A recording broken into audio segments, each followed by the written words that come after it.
Cumprimento os irmãos com a paz do Senhor. Tome seu assento, por favor. E deixe a sua Bíblia aberta em João, capítulo 14. Enquanto eu agradeço a Deus pelo privilégio desta oportunidade.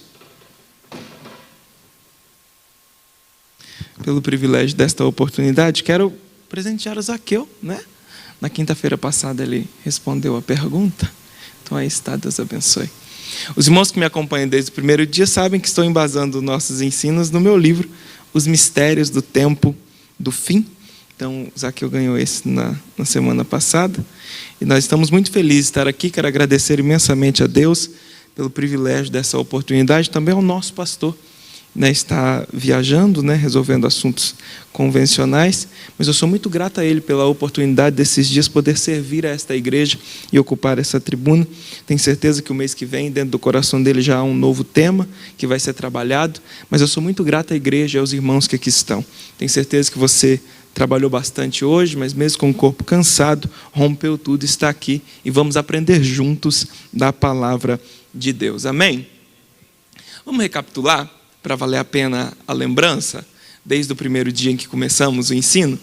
Então, no primeiro dia, e nós estamos tratando do ensino sistemático, e hoje nós vamos falar sobre a volta de Jesus. Meu sonho era falar sobre a volta de Jesus e o arrebatamento, mas não vai dar não, a gente vai ter que falar só da volta de Jesus. Então, no primeiro dia, nós falamos sobre a existência da alma. E isso tem que ficar gravado dentro do seu coração. Nós falamos sobre a existência da alma, que Deus nos criou a sua imagem e semelhança, e que, como Deus é Pai, Filho e Espírito Santo, Deus nos criou também corpo, alma e espírito. Nessa sequência, o corpo, a parte mais externa do homem, a alma, a parte interna responsável pelas ações, e o espírito, a parte mais interna. E é através desse espírito que o meu espírito tem comunhão com o Espírito de Deus. Aleluia. Nós aprendemos também sobre a morte, e que se não formos arrebatados, todos passaremos por ela. Entendemos que só há essa luta do inferno e de Satanás contra nós, porque a nossa alma é imortal. O nosso corpo volta ao pó, mas o nosso espírito e a nossa alma são imortais. E essa é a luta de Satanás, para que possa levar a sua alma ao tormento eterno, enquanto Cristo morreu para te dar vida, e vida com abundância, e vida eterna. Aleluia. Aprendemos então que existem 3 tipos de morte: a morte física, que é a morte do corpo humano, a morte da parte física do homem; a morte espiritual, quando o homem não conhece a Cristo, ou se afasta do Cristo, ou rejeita o Cristo, esse homem é morto espiritualmente.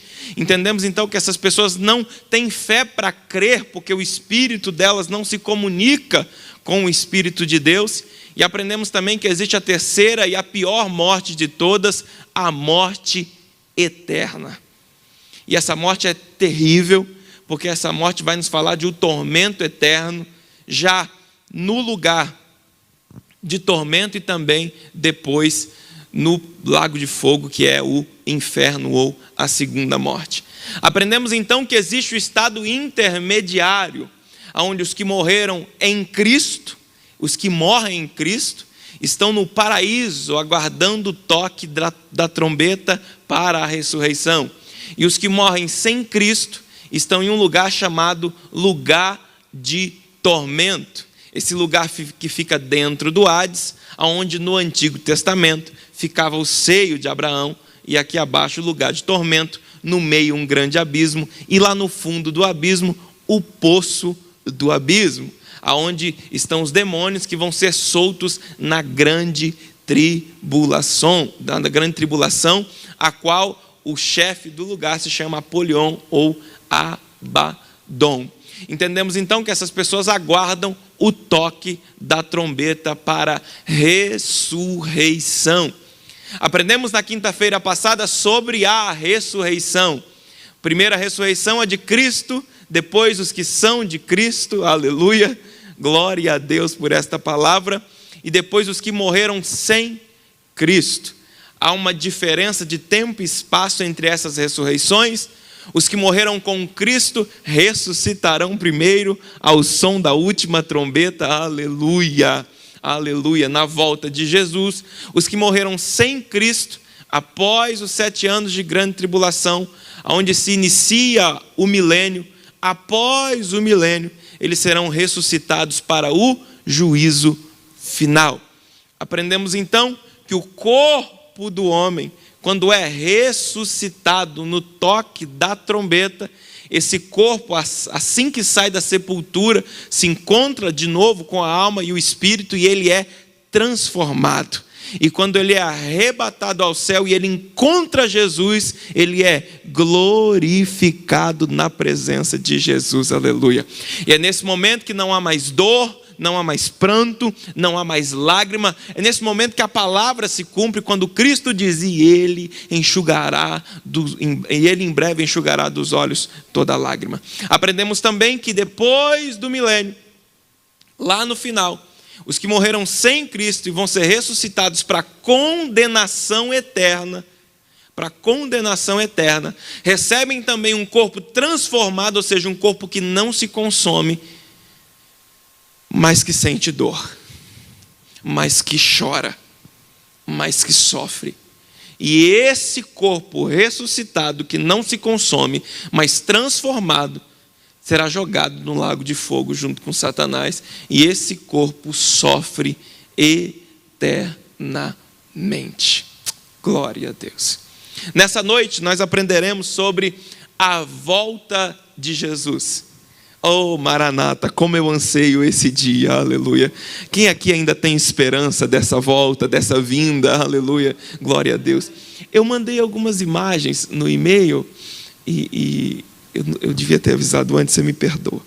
No capítulo anterior, e esse é o capítulo 5 do meu livro, no capítulo 4 aprendemos sobre a ressurreição. No capítulo 5 eu ensino sobre a volta de Jesus. E a volta de Jesus, ela nos dá esperança no Evangelho. Estamos aqui porque, como eu disse no primeiro dia, um Evangelho sem escatologia é um Evangelho sem esperança. Agora nós estamos aqui porque a volta de Jesus traz esperança ao nosso coração. Cristo e os profetas, e nós vamos navegar sobre a palavra hoje, muitos profetizaram, falaram e endossaram o nosso coração para que cremos nesse acontecimento, para que eu e você possamos crer nesse acontecimento. Então há uma certeza no meu coração como um crente: breve Cristo vem. Há uma certeza no meu coração como alguém que acredita na palavra de Deus: breve Cristo vem. Breve Cristo, ao soar da trombeta, arrebatará a sua igreja. Eu creio nisso. Então faz parte da nossa fé e a certeza que, primeiro, Jesus está vivo, e segundo, Ele vem buscar a sua igreja. Ele vela pela sua igreja. Ele anseia pela sua igreja. E nós também sentimos saudades do céu, aleluia. O nosso Senhor prometeu várias vezes que viria nos buscar. Cremos assim. Então a Bíblia vai nos dizer momentos em que Cristo fez essa promessa. A sua Bíblia está aberta em João capítulo 14, versículo 1 até o 3, e diz assim: não se turbe o vosso coração. Credes em Deus, credes também em mim. Na casa do meu Pai há muitas moradas. Se não fosse assim, eu vou-lhe teria dito: vou preparar-vos lugar. E quando eu for e vos preparar lugar, virei outra vez e vos levarei para mim mesmo, para que onde eu estiver, vós estejais também. Aleluia. Aleluia. Né? Alguém que duvida do estado intermediário e fala, e para quem acompanhou vai lembrar, e fala que não, os que morreram sem Cristo não estão no paraíso. Além de várias, deixa a volta de Jesus, por favor, esse eu vou colocar só no final.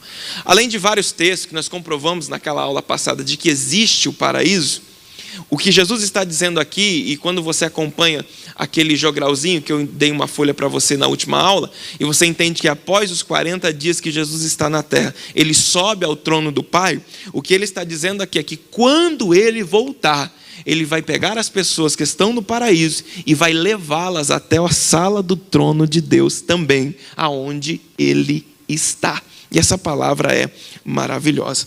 Somos consolados por notar o cuidado do Senhor Jesus conosco. João, no capítulo 14, vai nos falar que o Cristo está nos prometendo: eu vou voltar e eu vou levar vocês para o lugar que eu estiver também. Aleluia. A palavra de Deus ela é tão verdadeira acerca da volta de Jesus, que até no momento da celebração da ceia, 1 Coríntios capítulo 11, versículo 26, a palavra de Deus vai nos dizer, implicar que Cristo vai voltar. Olha o que a Bíblia diz: porque todas as vezes que comerdes este pão e beberdes esse cálice, anunciais a morte do Senhor, até que Ele venha. Então, toda vez que ceiamos, renovamos a nossa crença que Cristo vem. Toda vez que participamos da ceia, renovamos a nossa esperança que Cristo vem. Todo cristão fiel aguarda ansiosamente a volta de Jesus. Não há como dizer que eu sou cristão se eu não creio na volta de Jesus. E talvez você me venha insistindo nesse ponto, mas isso aí todo mundo crê. Irmãos, há várias pesquisas, tanto nacionais como internacionais, que uma grande parcela dos cristãos já não crê mais na volta do Cristo. Já acha uma história, já acha uma utopia, já acha um conto. Mas o cristão verdadeiro e fiel, ele acredita: breve Cristo vem. Não deixe que ninguém roube isso de você. Não deixe que ninguém lhe tome essa esperança. Não deixe que ninguém abale a sua fé. Creia, Cristo breve vem. Aleluia, glória a Deus por essa palavra. Aleluia. A volta de Jesus foi prometida pelo Senhor. Mateus capítulo 25, versículo 31 a seguir. E quando o Filho do Homem vier em sua glória, e todos os santos anjos junto com ele, então se levantará no trono da sua glória. Aleluia. Mateus capítulo 26, versículo 64. Disse-lhe Jesus: tu o disseste. Digo-vos, porém, que vereis em breve o Filho do Homem assentado à direita do Pai, com todo o poder, e vindo sobre as nuvens. Aleluia. Lucas capítulo 19, versículo 13. E chamando 10 servos seus, deu-lhe 10 minas e disse: negociai até que eu venha. Glória a Deus por essa palavra.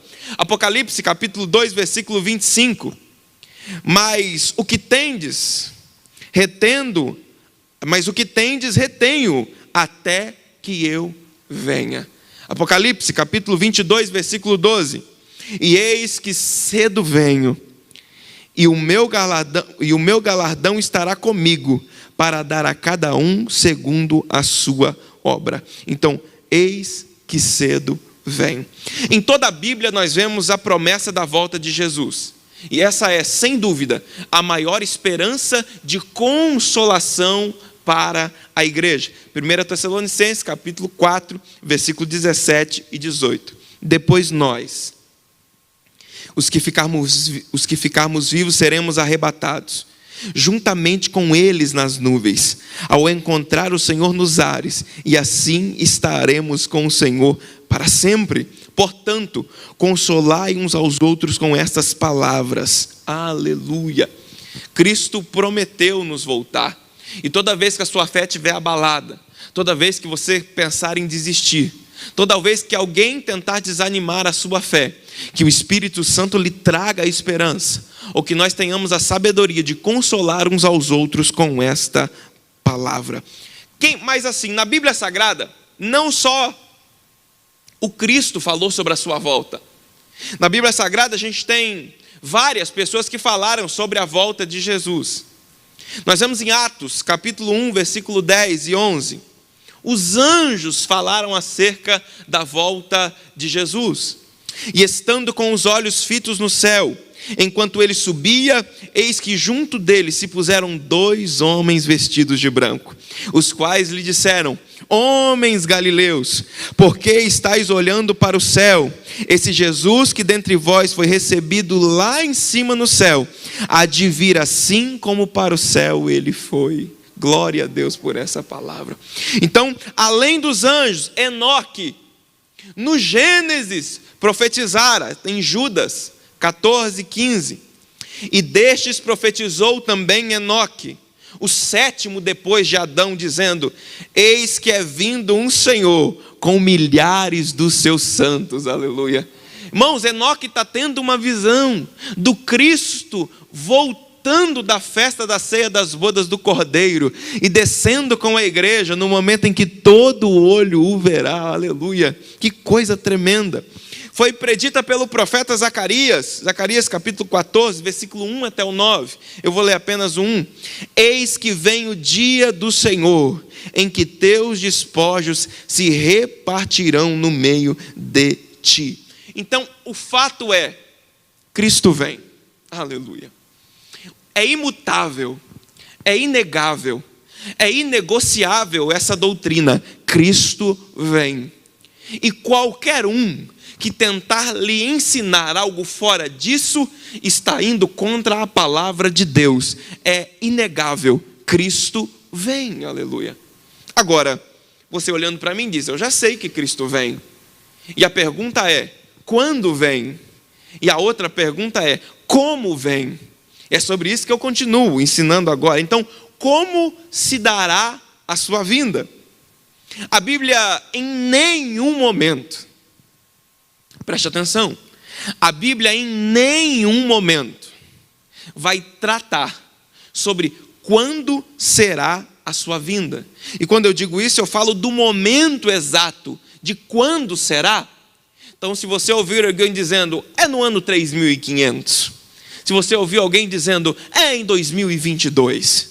Se você ouvir alguém dizendo: é em 2067. Não creia nisso, porque o próprio Cristo nos adverte: ninguém sabe. Então, quando se dará a sua vinda? Esse fato ninguém sabe. O que nós temos são sinais. E como se dará a sua vinda? Então, o Senhor não nos revela nem o dia e nem a hora, mas Ele nos adverte: fiquem vigilantes.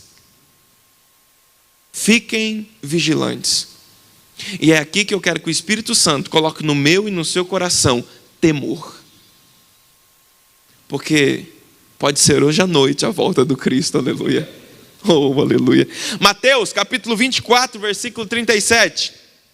Igualmente, Mateus capítulo 24, versículo 33, a seguir.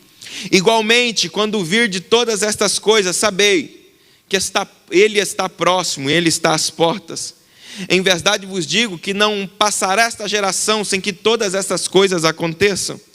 O céu e a terra passarão, mas as minhas palavras não hão de passar. Mas daquele dia e hora ninguém sabe, nem os anjos do céu, mas unicamente o meu Pai.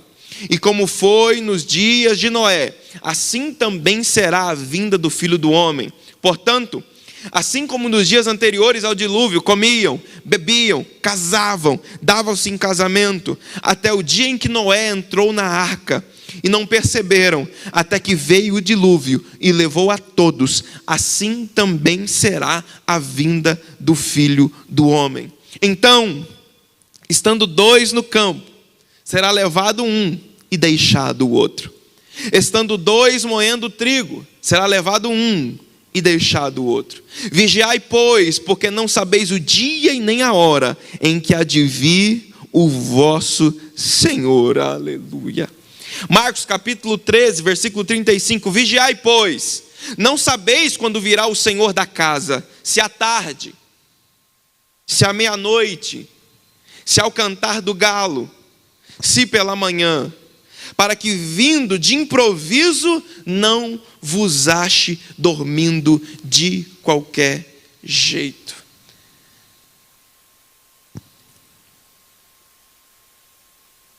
Versículo 37. E as coisas que vos digo, digo-os a todos, vigiais.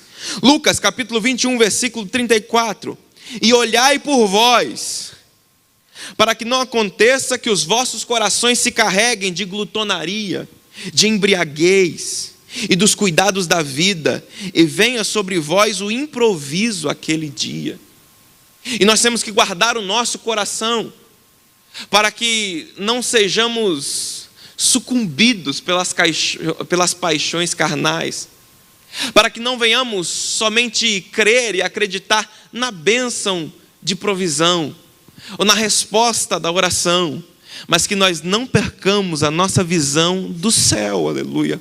Lucas está nos advertindo: cuidado com as festas, cuidado com a diversão, cuidado com o entretenimento, cuidado para que você não perca de forma alguma, aleluia, o seu olhar para a volta do Cristo, para que Ele não te pegue por improviso naquele grande dia. 1 Tessalonicenses capítulo 5, versículo 1. Mas irmãos, acerca dos tempos e das estações, não necessitais que eu vos escreva, porque vós sabeis muito bem que o dia do Senhor virá como um ladrão de noite. Pois que quando disserem a paz e segurança, então lhe sobrevirá repentina destruição, falar da grande tribulação, como as dores de parto àquela que está grávida, e de modo nenhum escaparão. A igreja não escapará de forma alguma do princípio de dores. Então a igreja vê o cenário da grande tribulação sendo construída, daqui a pouco você vai entender mais disso, mas ela não passa pela grande tribulação, aleluia. Jesus nos livra da grande tribulação. Mas vós, irmãos, já não estáis em trevas, para que aquele dia vos surpreenda como um ladrão. Porque todos vós sois filhos da luz e filhos do dia. Nós não somos da noite nem das trevas. Não durmamos, pois, como os demais, mas vigiemos e sede sóbrios.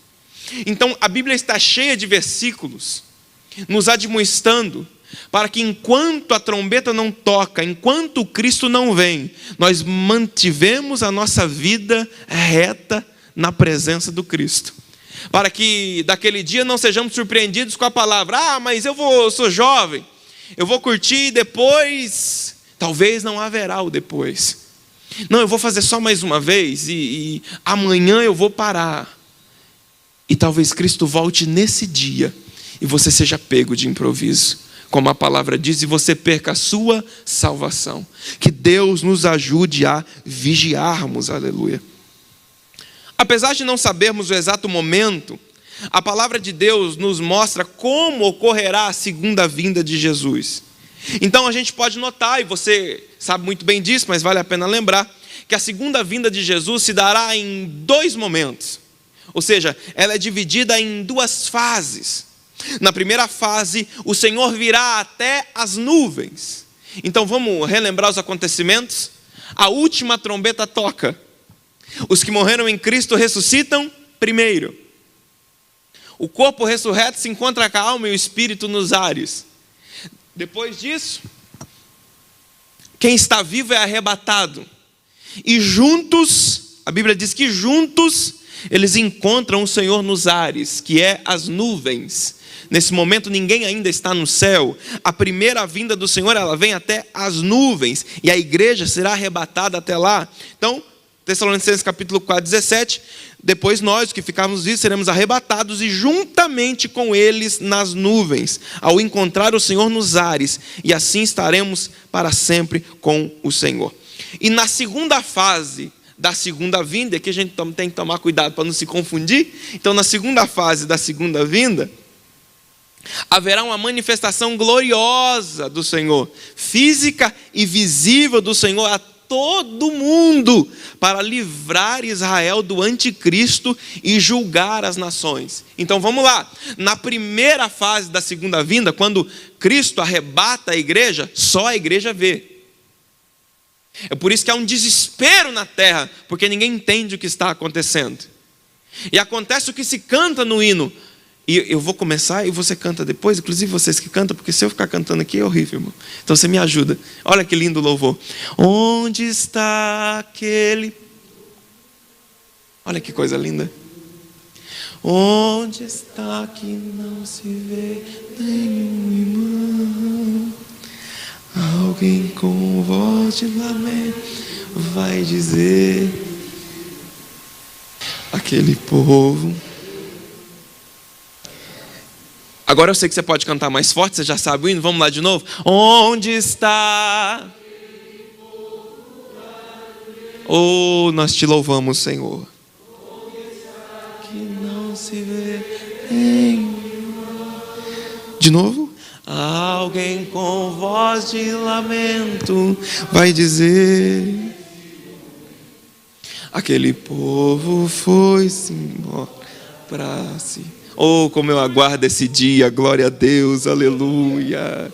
Então eles não vão entender, porque só a igreja ouve o toque da trombeta. Que privilégio, irmão, aleluia. Só a igreja sente e vive o arrebatamento, aleluia. Só a igreja encontra o Salvador, e eu quero encontrá-lo, aleluia. Quantos querem encontrar o Salvador, aleluia? Agora, na segunda fase da segunda vinda, Mateus capítulo 24, versículo 30, diz o seguinte: e então aparecerá no céu o sinal do Filho do Homem, e todas as tribos da terra se lamentarão. Entenda, irmão, quando Cristo aparece, depois da grande tribulação, todos se lamentarão, porque saberão que tudo que pregamos era a verdade, aleluia, glória a Deus. E verão o Filho do Homem vindo sobre as nuvens com poder e grande glória, aleluia. Apocalipse capítulo 1, versículo 7 diz: eis que vem com as nuvens, e todo olho o verá, até mesmo os que o transpassaram, e todas as tribos da terra se lamentarão sobre ele. Sim e amém, aleluia. Então, o espaço entre a primeira parte da segunda vinda e a segunda parte, entre a revelação gloriosa, é de 7 anos. Então, após o arrebatamento, 7 anos depois, Cristo se revelará em glória. Então, só que o arrebatamento e a volta de Jesus são 2 momentos distintos. Por isso que o arrebatamento eu ensino depois. Então, primeiro, na primeira vinda, o Senhor toma para si os que são seus. Glória a Deus. Então, na primeira parte da segunda vinda, o Senhor toma para si os que são seus. Ou seja, Ele guarda a sua noiva, Ele guarda a sua igreja. Oh, aleluia. Irmão, nós não vamos conseguir chegar na grande tribulação. E eu dedico 3 capítulos do livro para falar sobre grande tribulação. Mas sem que a gente cite nenhum versículo. Preste atenção. Quem aqui é casado? Faz assim. Perfeito, perfeito. Você ama seu marido? Ama sua esposa? Então eu vou perguntar para os maridos. Já pensou se você ganhasse, irmão, uma viagem para Dubai, primeira classe, tudo pago, e lá você chegando lá ganharia $1 milhão?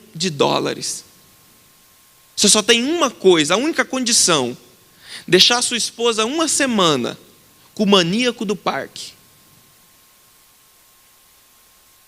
para ele poder fazer o que quiser com ela. Mas a viagem está garantida.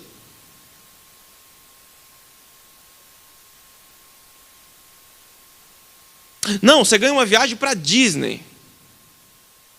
Só que tem uma condição: deixar sua esposa uma semana com um estuprador, para ele fazer o que quiser com ela. Você ganha o prêmio que você tanto queria na vida, mas a condição é deixar a sua esposa com alguém que vai judiar dela por 7 anos. Você deixaria a sua esposa, irmão?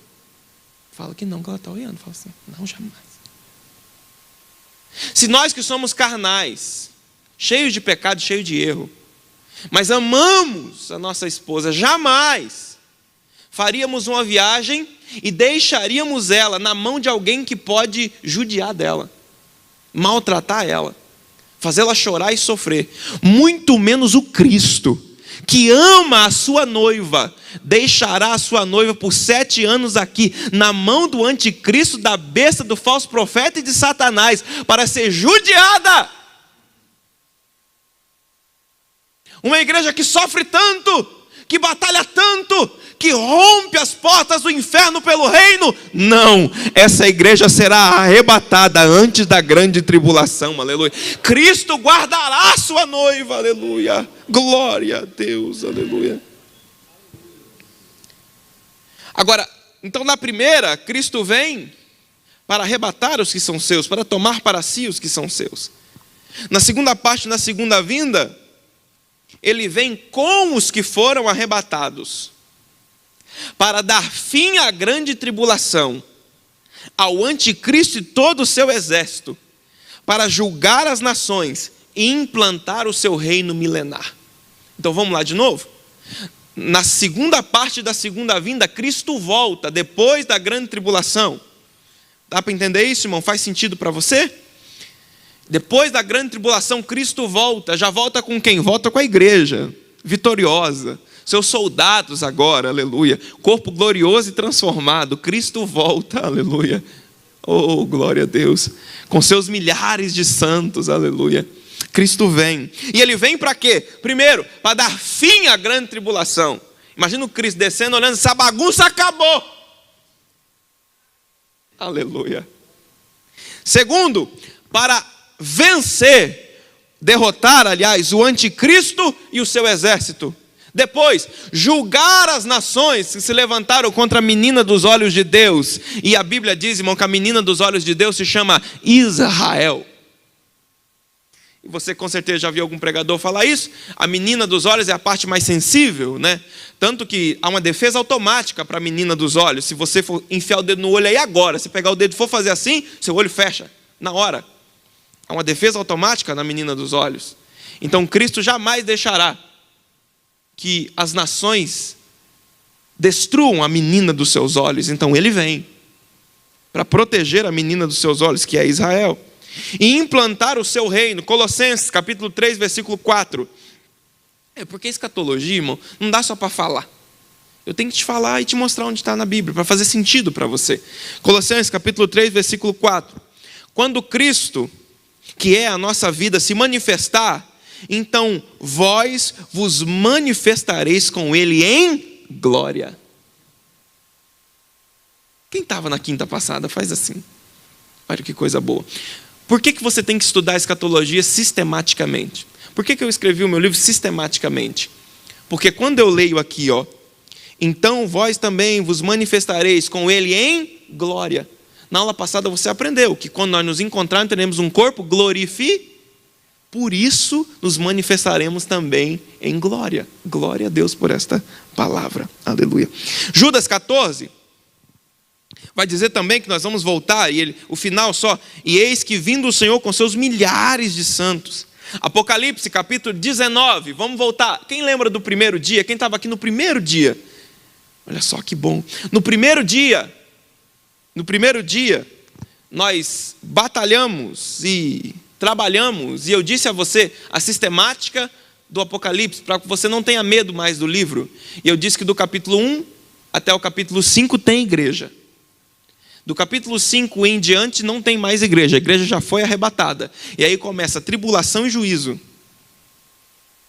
Aí no capítulo 19 volta a igreja. Então se você ler até o 5, para e lê o 19, é o que você precisa saber. É isso que a igreja vai passar. É ali que Cristo fala com a igreja. Do capítulo 5 até o 19, Cristo não está falando à igreja. Taça e condenação e selo não é para a igreja, é para quem ficar na grande tribulação. Graças a Deus por essa palavra, porque eu não vou estar aqui, aleluia. E é por isso que Apocalipse capítulo 19, versículo 11 diz, e aqui a igreja está voltando, irmão, aleluia. E viu o céu aberto. Isso é muito bonito, irmão. E eis que um cavalo branco, e o que estava sentado sobre ele se chama Fiel e Verdadeiro, aleluia. E julga e peleja por justiça.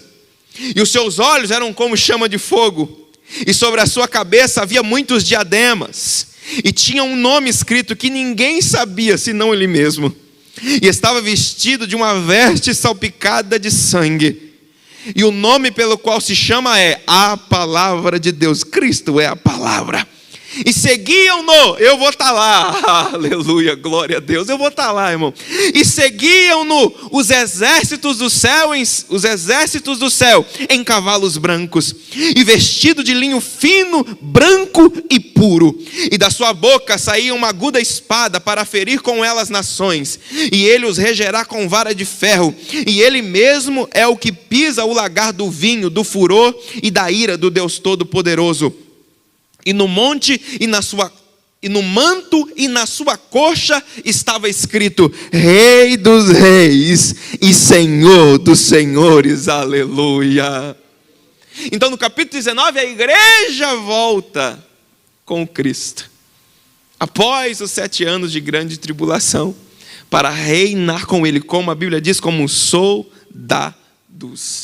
Então vamos entender a divisão. A primeira fase da vinda de Jesus é chamada de arrebatamento. Amém? Faz sentido para você? Então a primeira fase da segunda vinda de Jesus é chamada de arrebatamento. A segunda fase pode ser chamada de vinda gloriosa, manifestação visível, ou a Bíblia também chama de dia do Senhor. Esse é o dia do Senhor. No arrebatamento da igreja, Jesus não pisará sobre a terra. Jesus não pisará sobre a terra. A igreja se encontrará com o Senhor nos ares. O mundo apenas perceberá que milhares de pessoas desapareceram. Aleluia. Nesse dia, irmão, nesse dia, os ginásios de esporte, as próprias igrejas e todo o salão grande que existir, vai ter nos painéis nomes de pessoas que desapareceram. Listas correrão pela internet, buscarão as pessoas para todo lado, e eu quero que o meu nome esteja nessa lista: Ruminingue Queiroz, desaparecido, aleluia. Eu quero que o seu nome esteja nessa lista, porque eu quero te ver no dia do arrebatamento da igreja no céu comigo, aleluia. Glória a Deus por essa palavra. Somente na segunda fase da segunda vinda dará então Cristo a manifestação visível ao mundo. Logo, a volta de Jesus para a igreja está relacionada com o arrebatamento.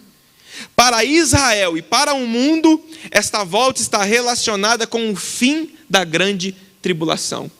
Então o Messias, que o judeu tanto espera e não crê no Cristo que já veio, volta para eles só depois da grande tribulação. Olha como é terrível não crer no sacrifício do Cristo na cruz. Olha como é terrível não crer na salvação do Calvário. É a menina dos olhos de Deus, mas por não crer no Cristo, passará pela grande tribulação. E como nós já falamos alguma coisa, você também conhece, a grande tribulação vai ser terrível, irmão. Terrível, terrível, terrível. Então, o Cristo, o Messias, tão esperado pelo judeu, só se manifesta para o judeu após a grande tribulação. Agora, quando será a sua vinda? Isso é incrível. Como eu já disse, a palavra de Deus não nos mostra quando será, dia e nem hora. Mas a Bíblia nos revela que haveria sinais. Terça-feira passada, eu estava com o pastor Napoleão Falcão em uma live na minha rede social, e ele dizia: filho, Cristo está às portas, aleluia. Não há mais nada a se cumprir. Só há profecias que continuam se cumprindo, mas que já se cumpriram em algum tempo, e agora continuam se cumprindo. E ele, com os seus 72 anos, disse: eu ainda creio que eu faço parte da geração do arrebatamento da igreja, aleluia. Irmão, a volta de Jesus está iminente, e nós vamos entender agora pelos sinais. Então a Bíblia nos diz que, Jesus nos diz através da palavra, que ele indicaria quando estivesse próximo à sua volta. Entretanto, em o instante exato ninguém sabe. Marcos 13, 29, assim também vós, quando virdes sucederem estas coisas, sabei que já está perto, está às portas. Então, sinais que precederão a segunda vinda de Jesus. Então, após o arrebatamento da igreja da terra, após o arrebatamento da igreja, a terra passará por um período chamado de grande tribulação. Embora a igreja não fique na terra durante a grande tribulação, ela presencia o preparo desse cenário. Então, embora a igreja não passe pelo período da grande tribulação, ela presencia a preparação do cenário. E você tem percebido isso? A preparação de um governo mundial, a preparação da dominação da esquerda, e assim sucessivamente, nós vamos falar aqui agora, tudo está culminando para que o anticristo se revele e domine as nações. Então, pelo amor de Deus, não compartilha vidinho no WhatsApp dizendo que o anticristo é o Papa, o anticristo é o Biden, o anticristo é o Bush, todo o presidente americano era o Trump, agora o anticristo era o Trump, o anticristo é o Bolsonaro, era o Lula talvez. Não, mas então, não para de compartilhar essas coisas, irmão. Vai ler a palavra. Vai ler a palavra. Se o anticristo se manifestou, irmão, você ficou. Então, se o Trump fosse o anticristo, nós tudo aqui estamos perdendo tempo aqui. Já era, nós já estamos no meio da grande tribulação, porque ele já governou por 4 anos a América. Então, o anticristo só se manifesta depois que a igreja é arrebatada. Cristo guarda a sua noiva, Cristo guarda a sua igreja, aleluia. Já falei na quinta passada, mas vale a pena lembrar. Ninguém vai te marcar com chip, irmão. Pelo amor do Pai, para de compartilhar essas loucuras. Ninguém. A gente pode ver, a gente pode ouvir o decreto. A gente pode ouvir alguém pegar na televisão e dizer, a partir do dia 10... todo mundo que não for marcado, quando isso acontecer, se prepara na cadeira, porque o toque da trombeta soará. A igreja não passará pelos algozes da grande tribulação. Não passa.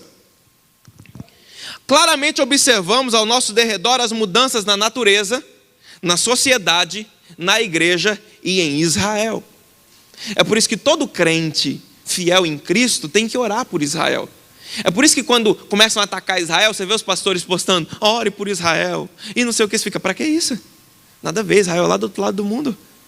É porque quando o pastor está pedindo essa oração, é porque primeiro Israel é menina dos olhos de Deus, e quanto mais atacam Israel, mais eminente está a vinda do Cristo. Toda vez que você ouvir um ataque, uma ofensiva a Israel, mais as portas estão à volta de Jesus. Então vamos lá. Vocês sabem, no geral, e eu vou relembrar, sinais, guerras, pestes e terremotos. Mas isso sempre existiu. Desde os primórdios a gente ouve falar de guerra, de peste e de terremoto. Mas Cristo nos ensina que tudo isso aumentaria e se intensificaria nos últimos dias, à medida que a sua vinda se aproxima, ao ponto de ficar insuportável. Eles me chamam de terrível, mas quando eu falo nas minhas lives que o coronavírus não foi só um ensaio. Quem assiste filme apocalíptico aí, daquelas doenças que a pessoa pega e vira um zumbi, que a pessoa pega e morre assim em segundos, isso vai acontecer. Você crendo ou não, me achando louco ou não, o fim vem e está próximo. Isso vai acontecer. E nós veremos o princípio disso tudo. Peste muito piores do que o coronavírus. Porque ainda com o coronavírus aqui nós estamos cultuando, glória a Deus por isso, aleluia. Mas todo o mover do governo mundial luta para que a igreja não se congregue mais, para que a igreja não se reúna mais. Porque todo mundo aqui sabe, podia fazer tudo, menos cultuar, porque pegava mesmo era na igreja. Todo mundo percebe que é uma perseguição contra a igreja. Mas eu não fico triste. Eu falava com algum crente, eu estou tão triste, mas a igreja não está congregando. Eu digo, irmão, se alegra. E quando em Tessalonicenses Paulo escreve consolai, é nesse momento. Irmão, não fica triste não, é sinal que Cristo breve vem. Breve vem, aleluia. Breve vem, aleluia. Agora, vai chegar um ponto em que as pestes, as guerras e os terremotos vão ficar insuportáveis. Dá um Google depois da pregação e pesquisa assim, terremoto no Brasil. Ah, nada a ver, terremoto é no Japão, né? Estados Unidos, né? Só esse ano, no Brasil, já houveram 11 terremotos. Um deles em Manaus, que marcou 5,7 pontos na escala Richter, que as pessoas do centro de Manaus tiveram que abandonar os prédios correndo. No ano passado, ou melhor, em 2018, teve um que atingiu 7 estados do Brasil. E que também em Manaus teve que se evacuar alguns bairros da cidade. Que esse teve na escala 7,3, o máximo é 9. Então, quando o terremoto é de 1 a 3, ele é considerado neutro. De 4 a 7, ele é considerado perigoso. De 7 acima, na escala Richter, ele é considerado catástrofe. E no Brasil já teve um de 7,3. E quando você estuda isso, você vê que, ao passar dos anos, se intensificam os terremotos em solo brasileiro. Um país que nunca teve isso. Se intensifica cada dia mais. E a Bíblia nos diz, até que fique insuportável. Alguns sinais relatados na Bíblia referem-se literalmente ao período da grande tribulação, que antecede a segunda fase da vinda de Jesus. Outros se referem ao período que antecede o arrebatamento. Vou ler de novo, para você não se confundir. Então tem muitos sinais que a Bíblia diz que só vão acontecer na grande tribulação. Só isso. Mas muitos desses vão acontecer antes do arrebatamento. Entretanto, não devemos esquecer que entre o arrebatamento e o fim da grande tribulação existe o período de 7 anos, que se inicia imediatamente após a igreja ser retirada. E como falamos na aula passada, tira o sal da terra, tira a luz do mundo, sobra escuridão. Então o anticristo governa. Então haverá grandes cataclismos na terra, na grande tribulação. Irmão, eu trouxe 5 exemplares do meu livro. Se você adquirir um no final do culto, você lê os capítulos sobre grande tribulação. É tão terrível a grande tribulação que chega um momento que eu acho que não tem ninguém mais vivo. Porque você vai lendo grande tribulação e a Bíblia diz, e a terça parte dos homens morreu, e a terça parte dos homens morreu. Fogo, peste, fome, gafanhoto gigante, essa coisa toda, e a terça parte dos homens morreu. Eu fico pensando, de terça em terça parte, vai sobrar pouca gente. Vai morrer muita gente. Muito. Os que puderem morrer, porque depois a morte vai ser tirada também, o que fica pior ainda. Eu acredito que já acontece para não zerar a população. Vão sofrer, mas não vão morrer. A grande tribulação é terrível. E os piores cataclismas do clima que já existiram vão acontecer na grande tribulação. Mas antes do arrebatamento, presenciaremos o preparo desse cenário sombrio. Isso é filme de terror, literalmente, irmão. Ouvir sobre grande tribulação é desesperador.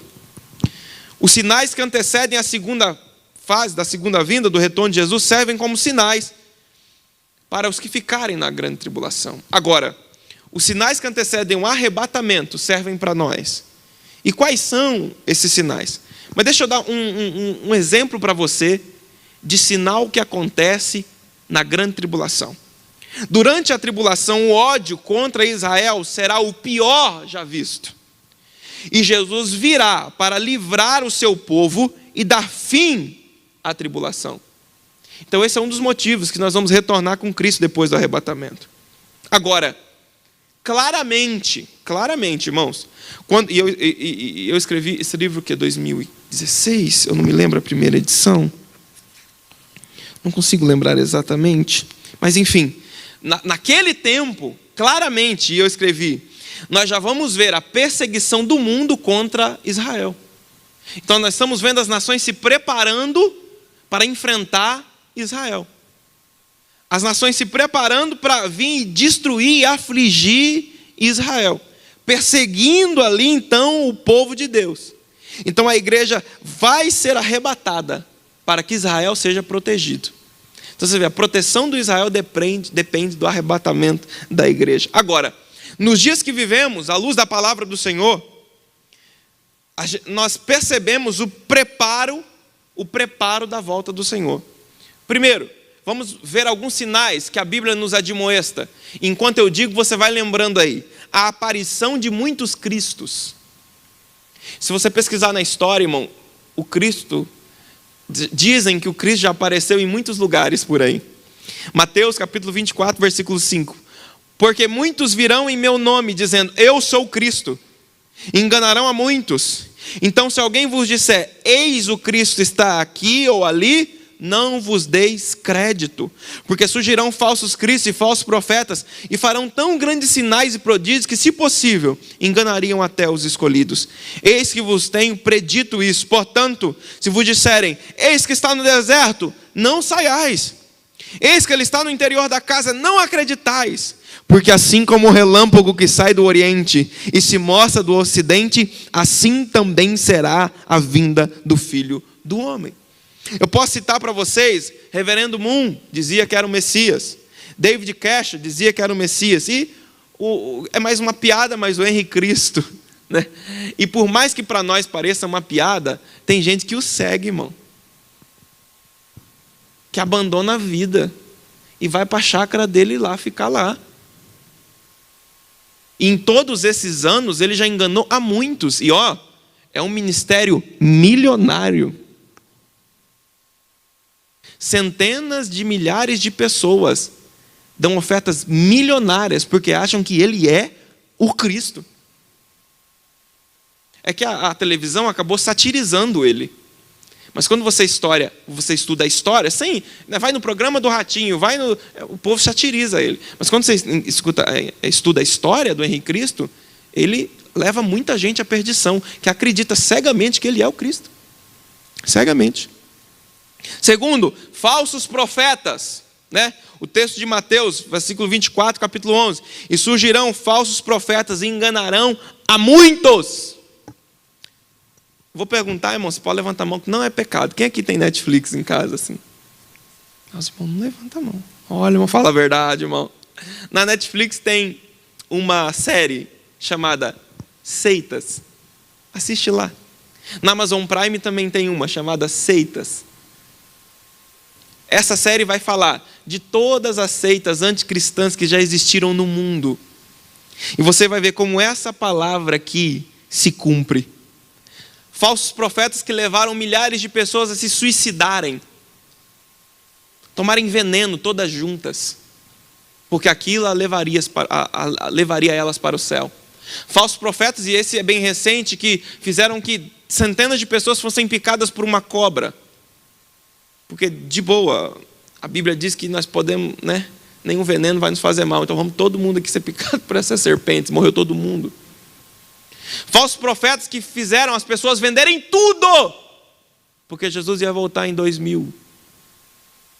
Em 2000 tinha muita profecia apocalíptica. Meu Deus do céu.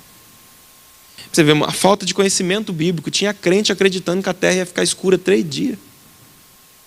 Preocupado, irmão, você está sabendo aí o que nós vamos fazer? Ele disse, compra uma lanterna.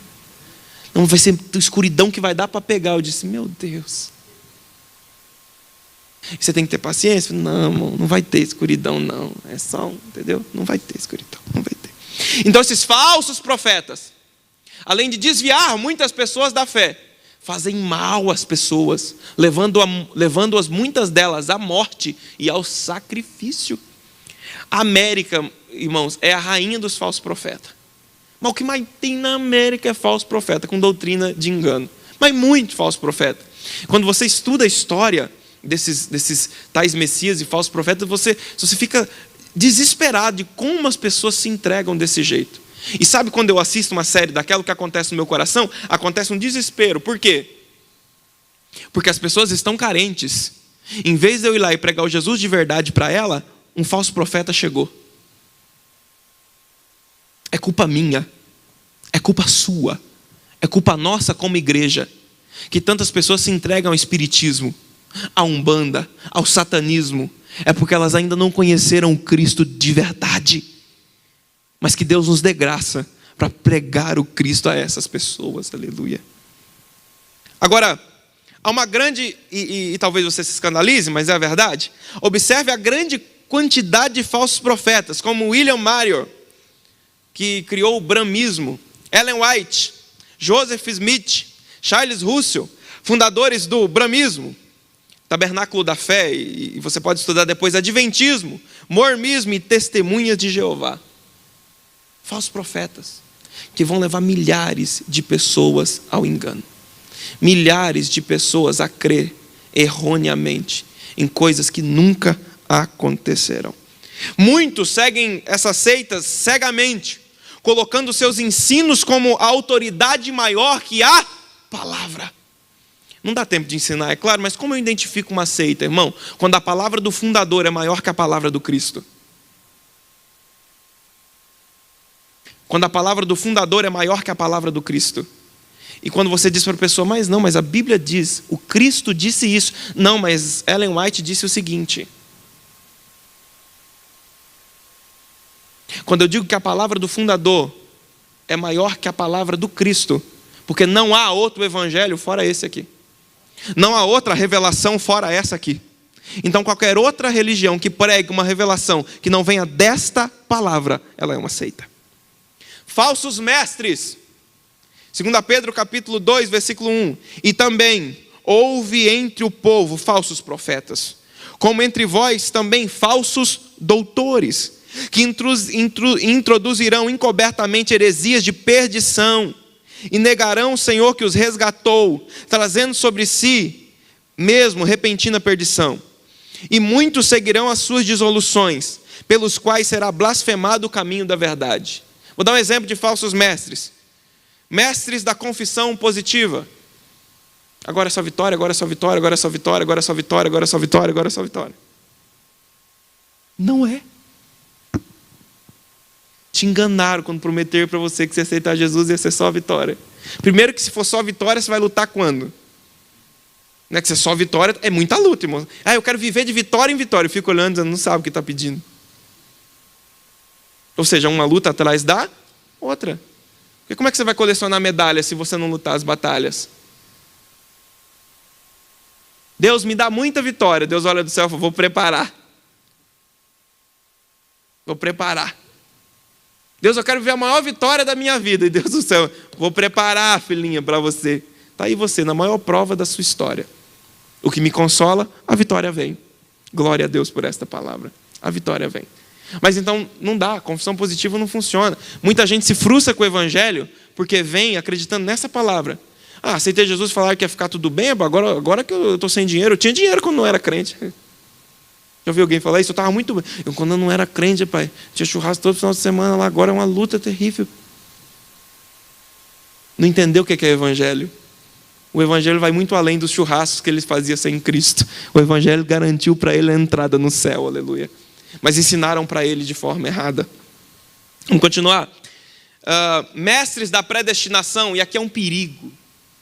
Inclusive assembleano que fica discutindo predestinação. Perde tempo. Por quê, irmão? Quando a maioria desses doutores que ensinam esse tipo de coisa, eles fazem com que você perca o temor do pecado.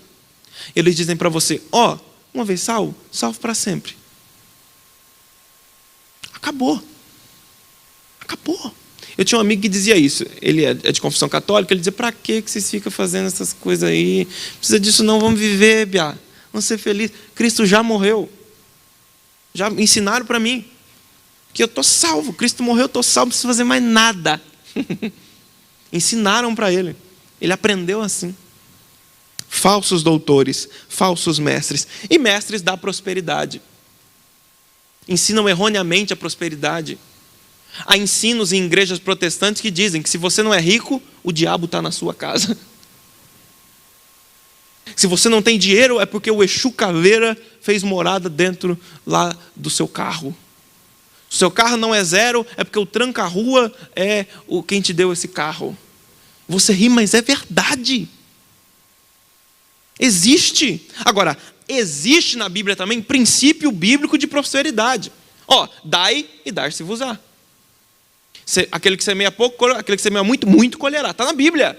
Agora eu dizer que você tem um demônio porque você não tem dinheiro, é um falso ensino. E leva muita gente a desacreditar no evangelho por causa desse tipo de ensino. Meu Deus, o tempo já foi. Os valores morais invertidos e corrompidos, até mesmo dentre os crentes. Porque olha bem aqui para mim, irmão. O valor moral corrompido fora dessas quatro paredes dá até para entender. Porque a música ensina isso. A cultura ensina isso. A televisão ensina isso. A internet ensina isso. Então isso é o que eles aprendem. Tudo corrompido. Agora, e quando isso acontece aqui dentro? Aqui não se ensina isso. Quer dizer que lá fora está te influenciando mais do que aqui dentro. 2 Timóteo capítulo 3, versículo 1. Sabe, porém, isto, que os últimos dias sobrevirão tempos trabalhosos, porque haverá homens amantes de si mesmo, avarento, presunçoso, soberbo, blasfemo, desobedientes a pais e mães, ingratos, profanos, sem afeto natural, irreconciliáveis, caluniadores, incontinentes, cruéis, sem amor para com os bons, traidores, obstinados, orgulhosos, mais amigos dos deleites do que amigos de Deus, tendo aparência de piedade, mas negando a eficácia dela. Deste, Timóteo, afastai deles. Fuja deles. E Paulo não está escrevendo para ele se afastar do ímpio, não, irmão. Paulo manda Timóteo ir ganhar o ímpio. Ele está dizendo, se afasta desse, que parece, mas não é.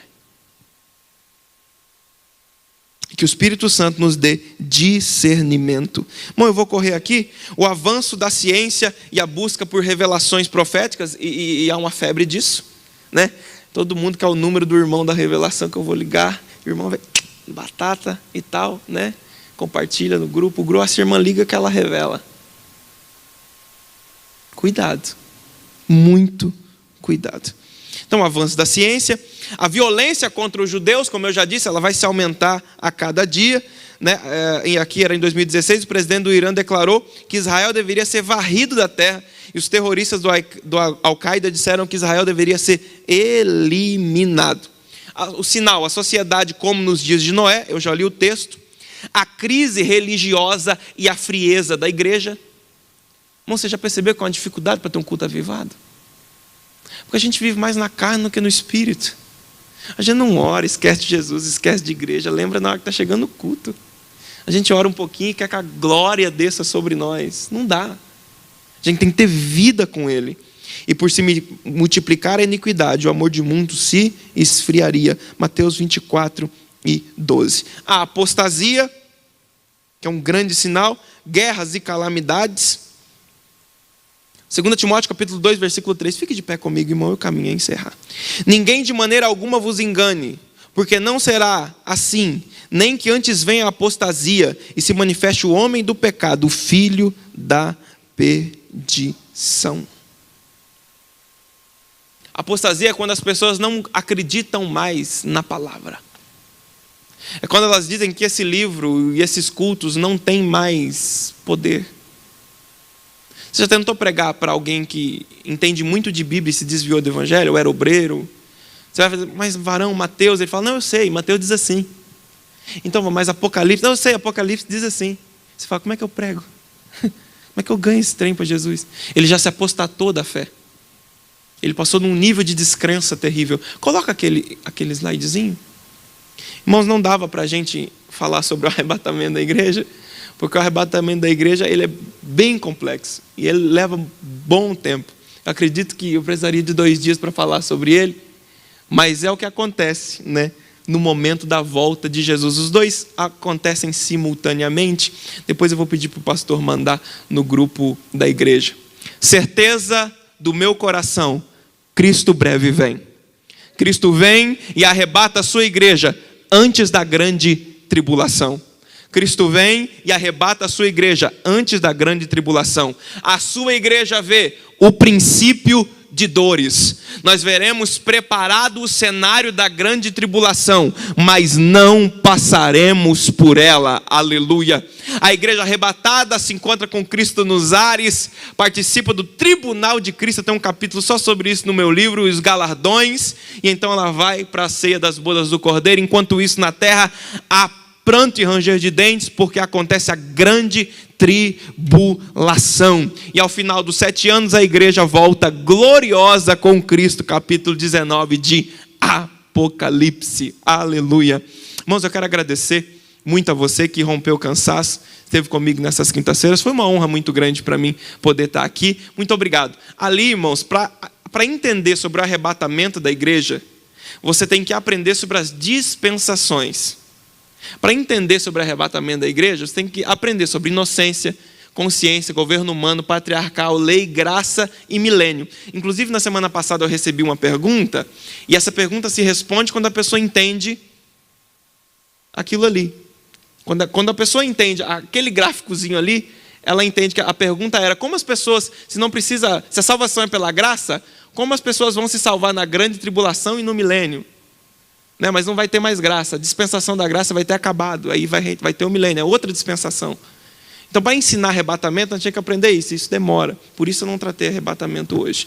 Então, muito obrigado pelo carinho de vocês, que Deus abençoe essa igreja e o seu pastor, e eu devolvo a palavra a quem é de direito.